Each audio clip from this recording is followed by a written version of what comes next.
మౌనంగానే ఎదగమని మొక్క నీకు చెబుతుంది.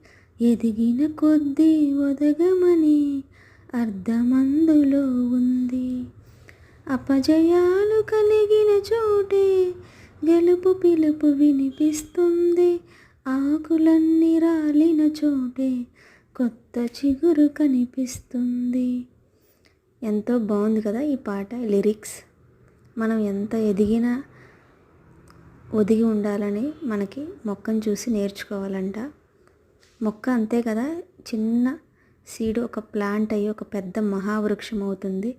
దాని నుంచి వచ్చే ఫ్రూట్స్ కానీ, నీడ కానీ, స్వచ్ఛమైన గాలి మనకి ఎంతో జీవితానికి ఆధారం చూపిస్తాయి. మా చిన్నప్పుడైతే స్కూళ్ళల్లో మాతో మొక్కలు నాటించేవాళ్ళు, వాటర్ పోసేవాళ్ళం వాటికి చక్కగా.